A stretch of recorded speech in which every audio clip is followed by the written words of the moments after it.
Assalamualaikum warahmatullahi wabarakatuh. Berjumpa lagi kita pada pembelajaran matematika, dan pada kali ini pembahasan kita mengenai peluang.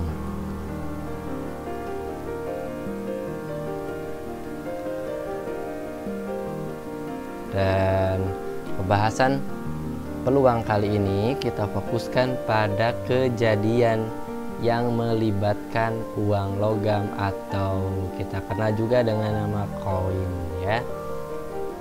Jadi pada video ini kita kupas tuntas bagaimana peluang yang melibatkan koin, dan nanti di pertemuan berikutnya kita bahas lagi peluang untuk kejadian yang lainnya. Nah, ini berdasarkan pembahasan kita sebelumnya bahwa peluang memiliki formulasi atau rumus PA, ya, dinotasikan dengan PA sama dengan NA per NS.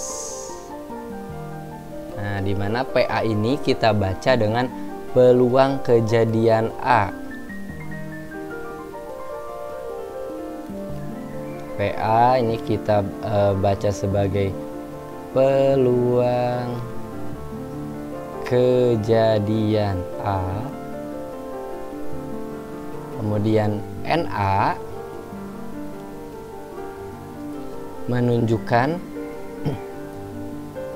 banyak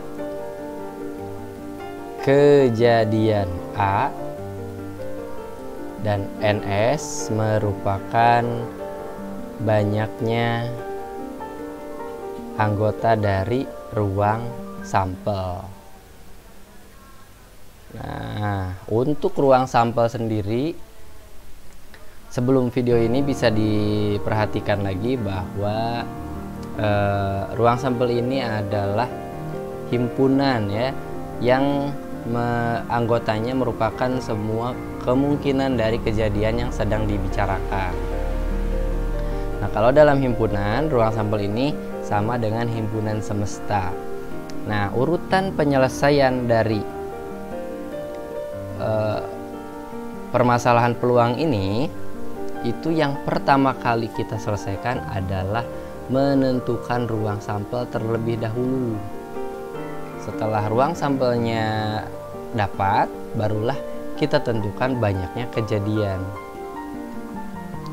Nah, baru kita susun dari ruang sampel dan kejadian ini, kita susun menjadi nilai peluang yang dimaksud ya, yang diinginkan.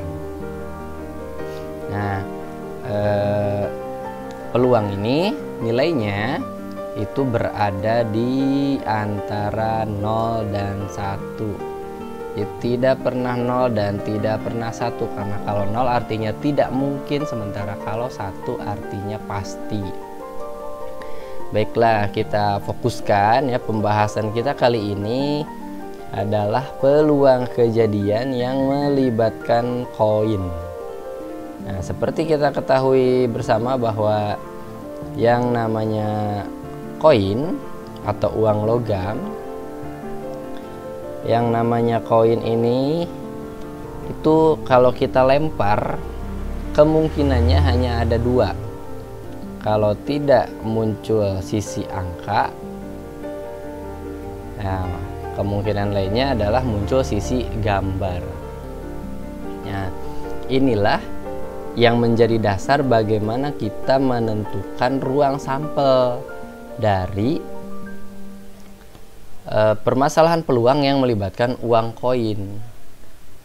Nah, untuk lebih memahaminya, kita bahas satu persatu, mulai dari bagaimana untuk kejadian di mana uang koinnya itu hanya 1 ya, 1 buah uang koin.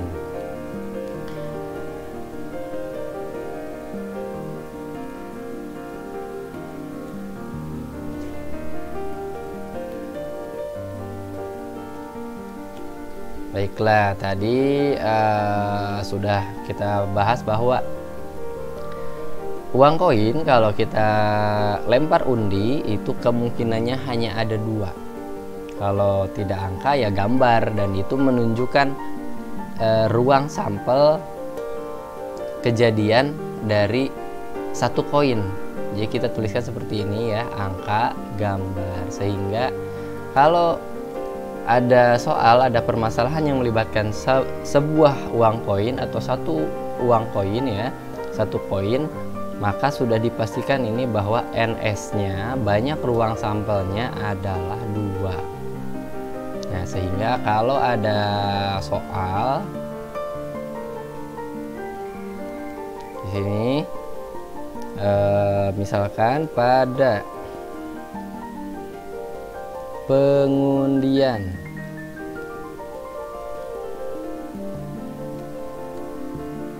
satu uang koin, tentukan peluang muncul sisi angka. Nah, jadi ingat urutannya bahwa dalam menentukan peluang yang pertama kali kita selesaikan adalah ruang sampel, dan ruang sampelnya sudah kita selesaikan ya. Ruang sampel untuk satu buah koin adalah angka dan gambar, sehingga banyaknya adalah dua. Sekarang kita perhatikan di soal ini, yang diminta adalah peluang muncul sisi angka. Yang diminta di sini adalah peluang muncul sisi angka. Nah, artinya kejadian yang diminta dari peluang ini berarti muncul sisi angka, di mana sisi angka itu pada koin kita lihat nih dari ruang sampelnya sendiri adalah 1. Jadi kita bisa tuliskan nih kejadiannya, misalkan A, maka dia berupa himpunan yang anggotanya adalah, ini biar tidak tertukar boleh diganti, sebenarnya tidak harus A juga ya kejadian, misalkan K. Nah, kejadian K adalah muncul sisi angka, berarti K ini adalah himpunan yang anggotanya adalah A, artinya muncul sisi angka. Dan kalau kita perhatikan, berarti banyak kejadiannya atau banyak anggota dari himpunan K ini adalah 1, yaitu angka saja. Nah, artinya peluangnya sendiri PK ya, dimana PK ini artinya kita baca peluang kejadian K yaitu NK per NS, dimana NK-nya adalah 1, NS-nya 2. Nah, artinya kalau jawaban dari soal ini pada pengundian satu uang koin tentukan peluang muncul sisi angka, berarti peluangnya adalah 1/2. Seperti itu cara menentukannya. Ini kejadian untuk satu buah koin ya, untuk sebuah koin. Bagaimana kalau seandainya lebih dari satu koin? Nah, katakanlah ada kejadian yang melibatkan 2 koin. Nah, langsung aja kita ke ruang sampel ya. Ruang sampel dari 2 koin ini bisa ditentukan dengan 2 metode. Yang pertama kita menggunakan tabel, dimana kalau 2 koin berarti kemungkinannya itu koin pertamanya angka gambar dan koin keduanya yang merupakan pasangannya juga sama ya, angka gambar, sehingga bisa kita susun bahwa ruang sampelnya itu bisa jadi angka-angka, angka gambar, gambar angka, atau gambar-gambar. Nah, selain dengan menggunakan tabel ini, kita juga bisa menentukan ruang sampel untuk kejadian yang lebih dari 1 nih menggunakan diagram seperti ini. Misalkan ini yang kemungkinan koin pertama itu adalah angka gambar, kemungkinan koin berikutnya juga sama ya, pasti angka dan gambar gitu, angka, gambar. Nah, jika kita perhatikan kemungkinannya ini bisa kita bacanya dari kiri ke kanan. Pasangannya yang ini adalah angka-angka, kemudian angka gambar, gambar angka, dan gambar-gambar. Nah, dengan tabel ataupun dengan diagram nih sama saja kita memperoleh bahwa NS-nya bahwa ruang sampelnya bisa kita tuliskan sebagai berikut ini: AA, AG, GA, GG. Dimana kalau kita perhatikan berarti NS untuk dua koin ini adalah 4 ya. Banyak anggota himpunannya 4, 1, 2, 3, 4. Nah, kemudian kalau ada sebuah kejadian,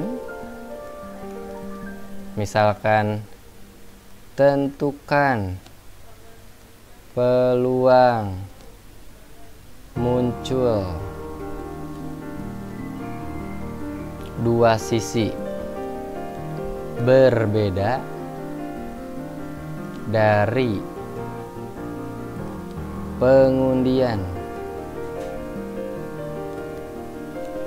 dua koin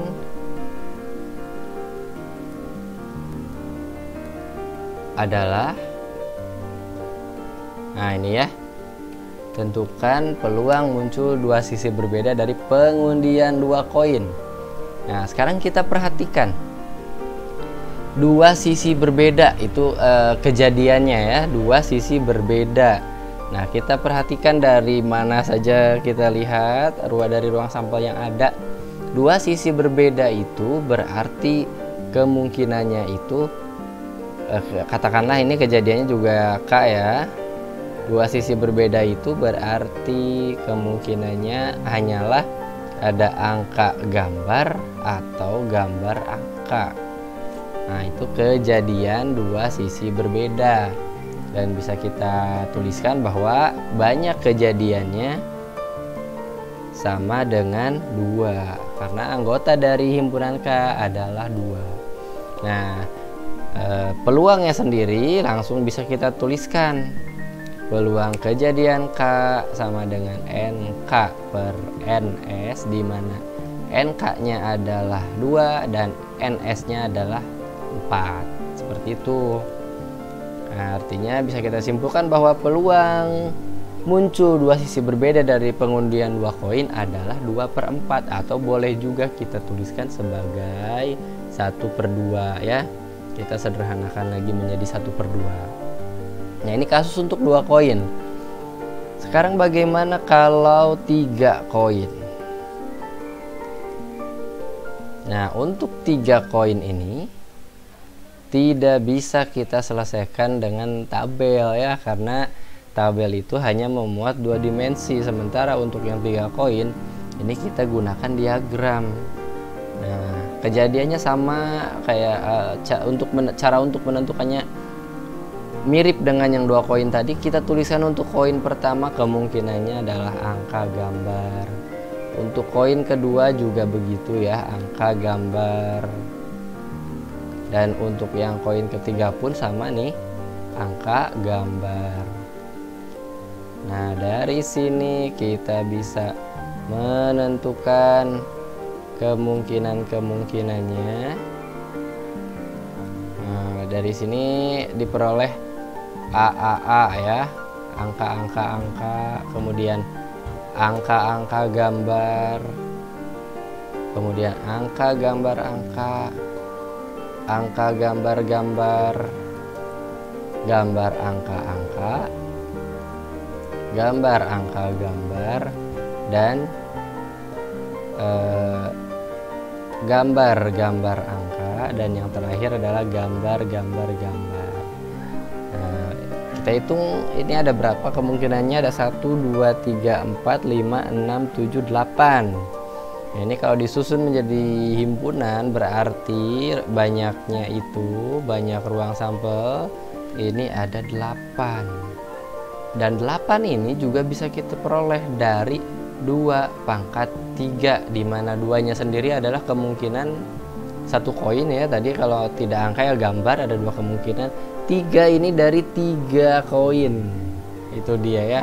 Untuk menentukan banyaknya ruang sampel pada koin,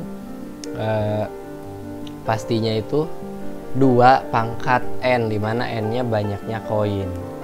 Nah, jika ada muncul permasalahan mengenai peluang yang melibatkan 3 koin ini, misalkan ya ada sebuah contoh di mana contohnya ini yang ditanyakannya adalah peluang.